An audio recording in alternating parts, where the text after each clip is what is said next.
Hi and welcome back to my Let's Play of Vampire the Masquerade, Coteries of New York. Alright, we just woke up basically and there is a dead body and now there's a stranger asking who's closest to us. I feel like we should lie because, well, he's a stranger asking such questions, like, in a room where there's a corpse, so, you know. Anyways, we said our name is Eduardo. Oh, his name is Eduardo. He's our boyfriend who lives in Queens, which is in New York. Wow. I'm sure it's also some meaning, like the district, Queens itself. I have no idea, sadly. I only know about the Upper East Side. Yeah. And Brooklyn. Yeah, Brooklyn. And that's from Gossip Girl. Anyways, he's a barista and the stranger's been watching you with very eyes.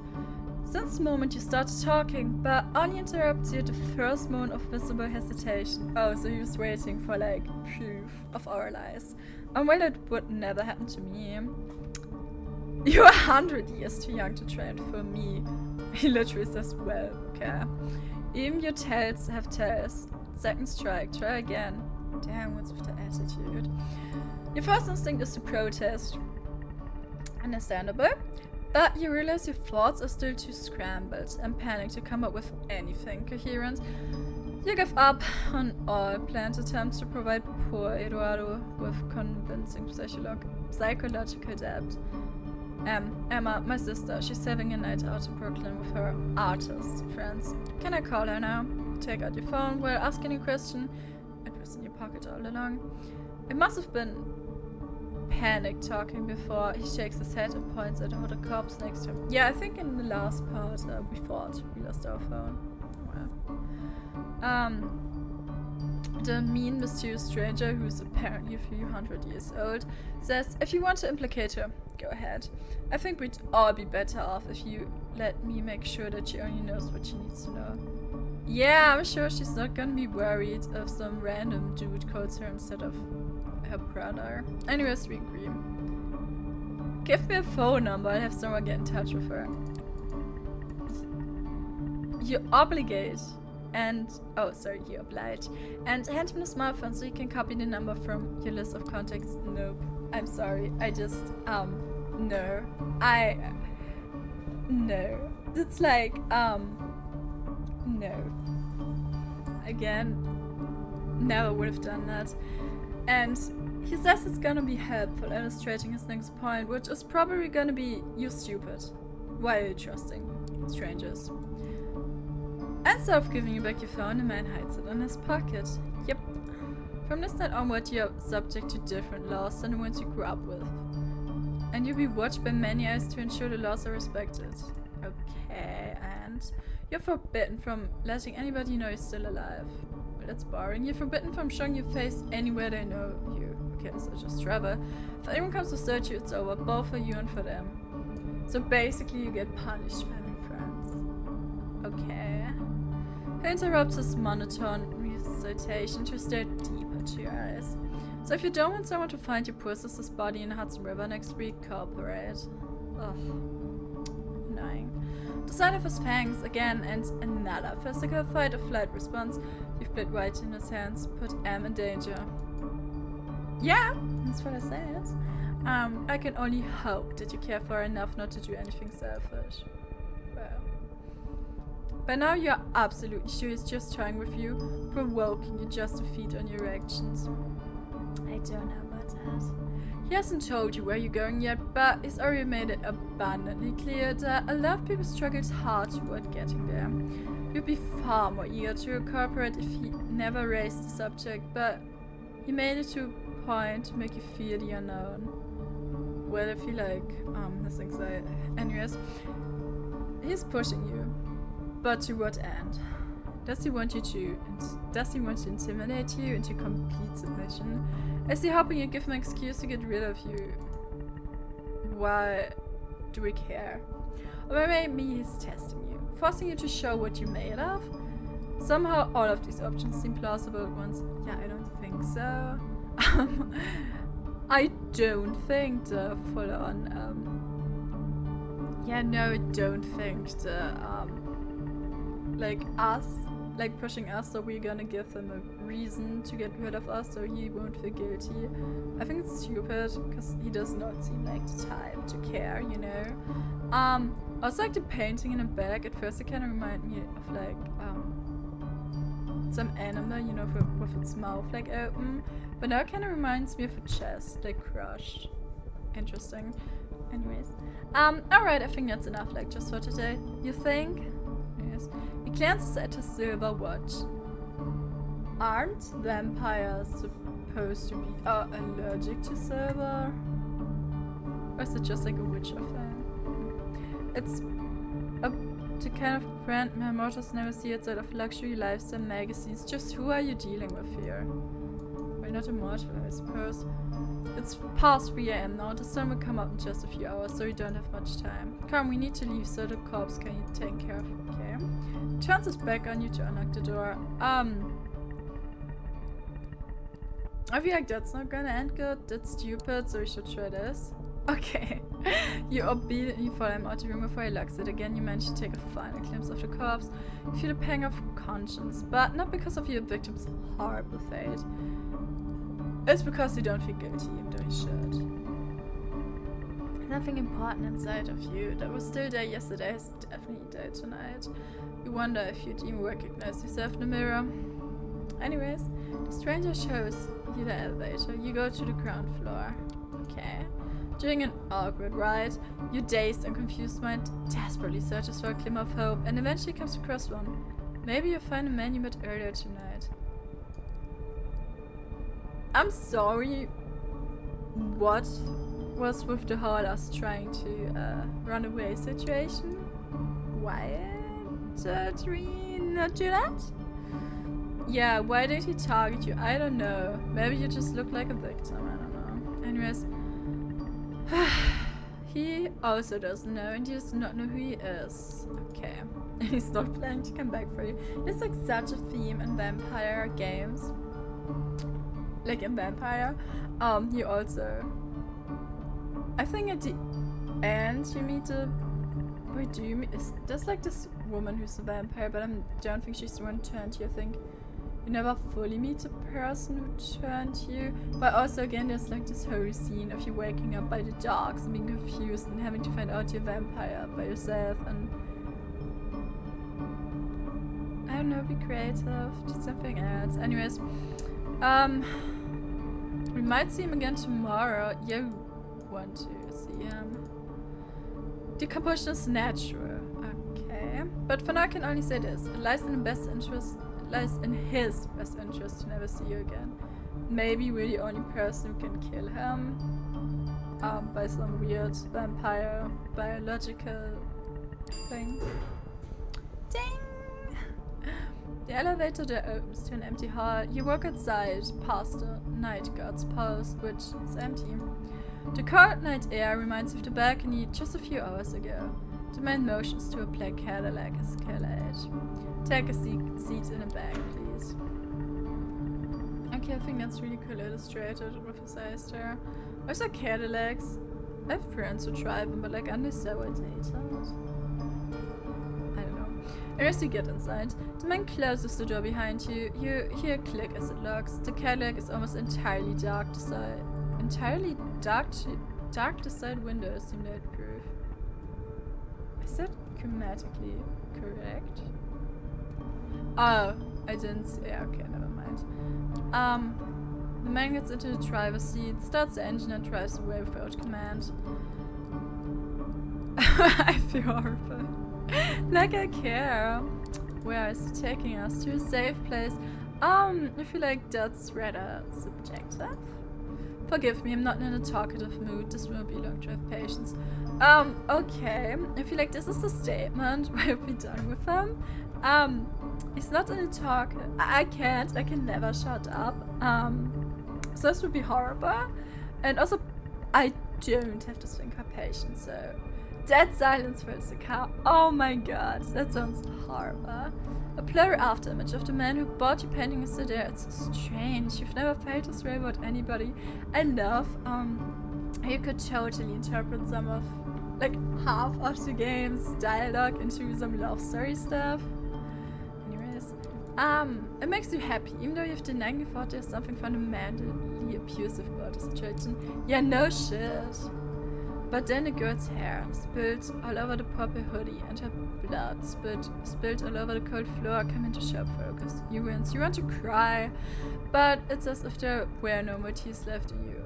I mean, if you're a vampire, of course not. After what feels like an eternity. Haha!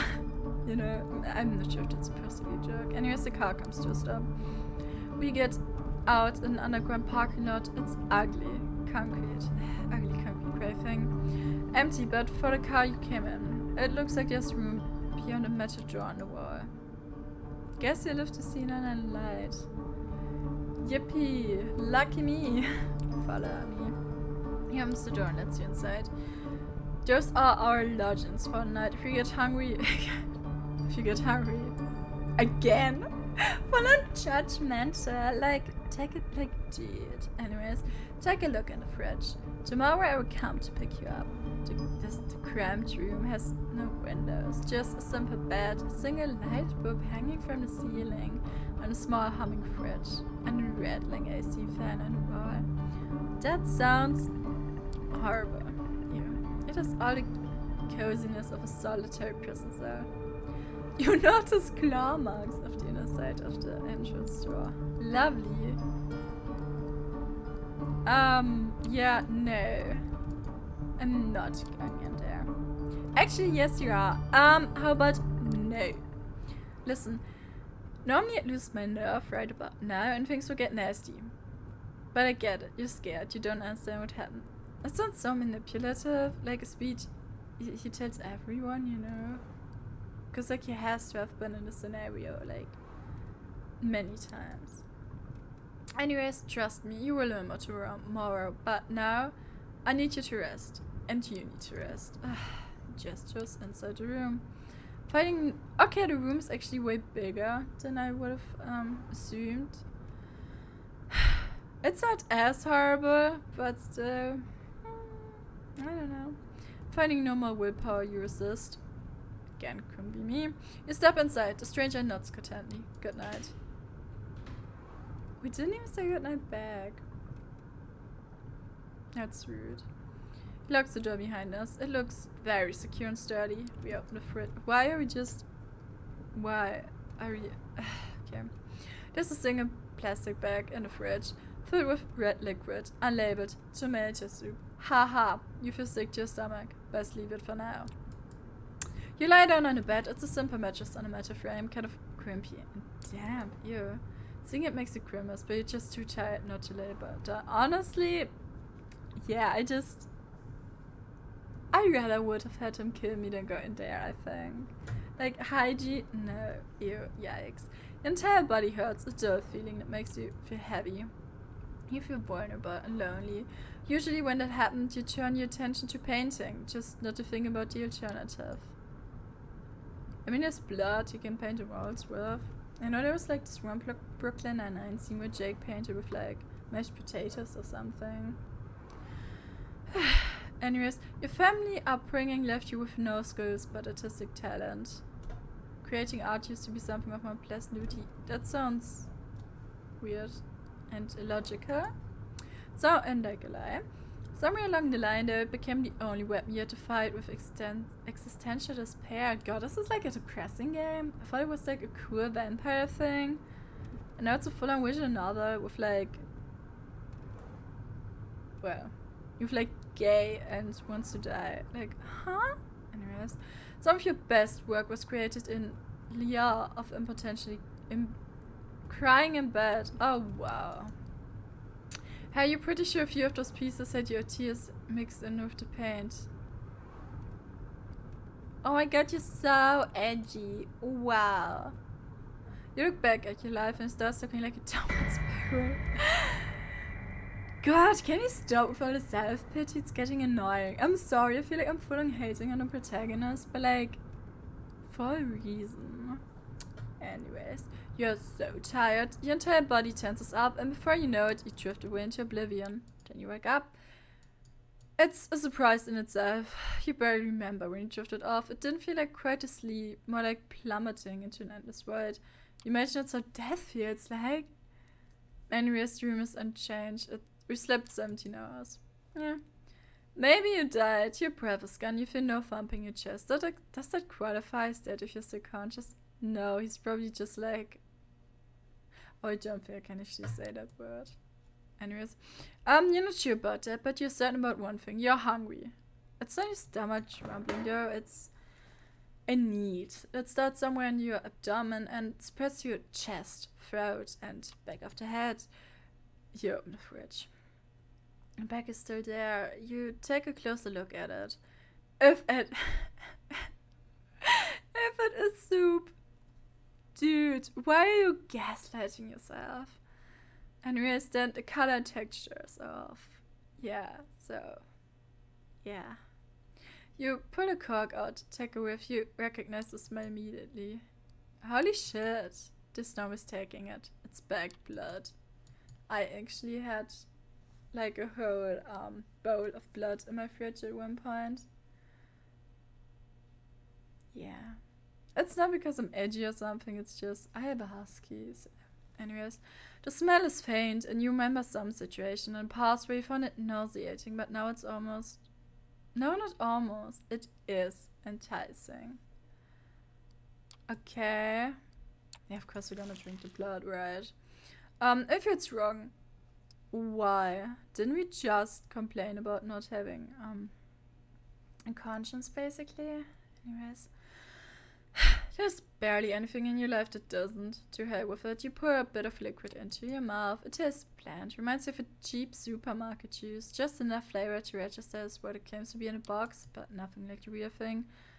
Nothing like what you had the last time. You swallow it. Somehow you don't feel sick. In a weird mess up way you can't help but think it feels nourishing. Take a few more sips. Just another one. Once you find that you've emptied entirely. 450... Okay, so like half a liter. I mean, it's fine. Actually, it wouldn't even have killed somebody. It's like, oh wow. It's like it really is fine. It just could have been stolen from like a blood donation. Easy. Even if it's blandness, you still feel like having more. You realize your body longs for that intoxicating high you feel when an image of the corpse comes across your mind, causing you to wince. What have you become? You try to piece your thoughts together, make sense of it all when you hear the lock click. And see the door open. Standing there is a wheelchair stranger you met yesterday. Immaculate suit again. That predatory look, like a hawk on a hunt, but somehow more relaxed tonight. So, like a tame talk, maybe. Good evening. Slept well. He notices that his card emptied bag. I see you had a bit of a snack. Yeah, give me more. No, undo. I mean, it was worth a try. No, don't expect this 10 piece easy to find the next time. Okay, then why did you put it here in the first place? Like, that's not how you raise a child. And basically, he's like a vampire child. Anyways, we've got places to be. Why? The car's humming in the empty parking lot just outside the door of the cramped room you have spent the day in. The man motions to it politely, but with a stern look on his face. Hijack the car. I mean, apparently it's our only option. You push past the stranger and rush to the driver's door. You open the car and reach for the keys. A strong, firm grasp on your shoulder yanks you back violently. You are thrown to the cold concrete out of the car. The man produces a sharp piece of wood from his pocket and slams it into your is that a game over? I didn't think you would be this extreme if I just say like, back off, dude. Oops.